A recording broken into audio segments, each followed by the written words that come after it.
This is the story of a fabled pony reviewer. A stallion who took a chance to review fanfiction. A stallion who dared to look at the things all others would overlook. A stallion with an ego so large that if it were to be converted into energy, it would power Equestria for untold generations. He encountered many foes, made many allies, and then promptly lost them when they realized he was a prick. He was the pony with a poofy mane, the stallion with the magic sword. He was EmeraldComet. And this is the story of how his legacy came to an end. This is the day that EmeraldComet died. Excuse me, what are you doing? What? I'm telling the story of how you disappeared from reviewing and how you died. But I'm not dead. I'm standing right here. But they don't know that. You've been gone so long your audience thinks that you're dead.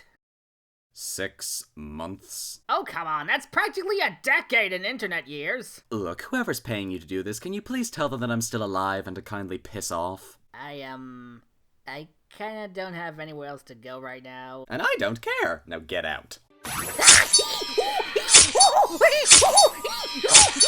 Go bug Anthony's seed or upload something! 6 months and you think that you've seen the last of me? Oh, ye of little faith. Good evening, every pony. I'm EmeraldComet, and it is good to be back. And once again, I'm here to do what I do best, delivering the fundamental facts that are my opinions on fanfiction. And, funnily enough, this first story is also my very first Patreon request. And while granted, the fic isn't actually done yet, so far consisting of only 3 chapters, I think it's important to realize that just because a story isn't finished yet, doesn't mean that it's not worth looking at. That, and I'm getting paid to review it, so I really don't care. Fillies and Gentle Colts. This is Equestria's Most Wanted by Willizin. Or rather, this is a first impressions on Equestria's Most Wanted by Willizin. And since the fic isn't done yet, that means I get to bring back something I haven't used for a very long time. Time to bring up the good stuff counter. And away we go. So the story immediately jumps us into seeing our main character, who is just known as the Mage, being chased by a bunch of equestrian guards. Already, the story's making you ask a couple questions, and the opening segment gives us some good insight into the main character. It becomes apparent very quickly that he's a bit of a sarcastic twat. I like characters who are sarcastic twats. They make for interesting people, and if they're likable, they make for good heroes. So, a point for our main character. After the little action segment, the story flashes back to before that chase happened, with the mage sitting alone in his tiny apartment trying to perfect a magic spell. I want to point out that there's a pretty funny line in the story about why the guy's not a millionaire even though he can do magic. However, I hesitate to give it a point as it is only a small part of the chapter. What I will give a point to, though, is this book that the mage carries with him. Basically, he poses a question to the book and the book will write out an answer for him. It's basically a tablet in book form. However, I just think it's a really cool idea. It's interesting to see wizard tech, and overall it just made me laugh. I also like the explanation of how magic works in this world. Instead of just summoning the stuff from his hand, the mage has to use powder and crystals in order to channel energy. In addition, he can also move energy around his body to manipulate magic. There's a pretty funny scene in Chapter 3 which shows this off pretty well.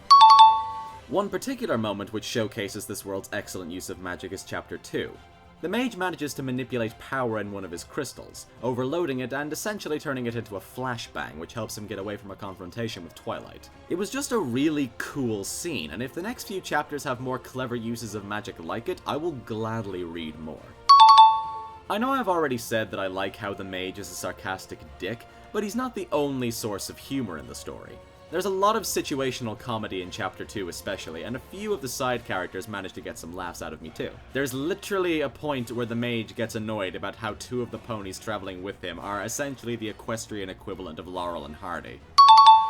Later in the story, the mage ends up getting captured by a bounty hunter known as the Bloody Bracer. And I'm assuming that she's going to become a pretty prominent character considering that, you know, she's on the cover of the book.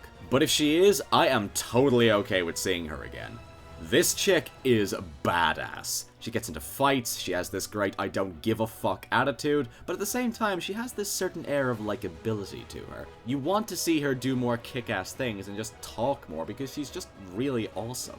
And I assume later down the line we're gonna get some character development for her too, figure out her backstory and such. I think she makes for an excellent secondary character and I'm totally down with seeing her again. I want to touch on something that I noticed about the first 3 chapters. More specifically, something that became apparent at the end of chapter 3. To me, the first 3 chapters are like the complete parts of a pilot episode because everything is set up really well for the rest of the story. Basically, the story so far has bookended with Bloody Bracer's employer talking to a shadowy figure who projects herself into a mirror and gives the employer some information about turning in Bracer as she matches the description of a thief. This gives some good setup for the coming chapters, and it also raises some interesting questions that made me want to keep reading. Who's the mayor on the other end of the mirror? What's her story? Is she working for someone else? This is why I think the 3 chapters work great as an introduction, because they give us all the information that we need to know about the main characters, and yet provide us with enough interesting questions to keep us intrigued with the plot and where it's going. I need to give the fic props for setting up its story so well. And overall, that covers all the good stuff that I could find. Now then, let's just do the quick changeover and bring this thing up. And now let's get started with what I didn't like. So, first off, I mean, there was this bit where maybe the... Nope, I got nothing. I'm being serious here, guys. I honestly cannot find fault with this story.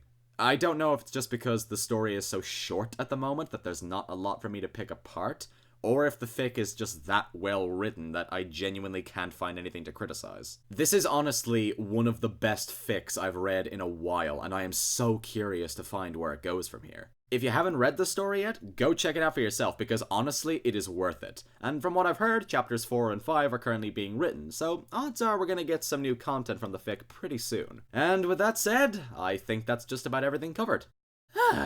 Feels good to be back in the saddle again. Feel like I'm getting my floofy mojo back. So stick around, folks, because now that I'm back into a routine, odds are you're gonna be seeing a lot more from me. With that said, thank you very much for watching. I'm EmeraldComet, and I will see you all next time.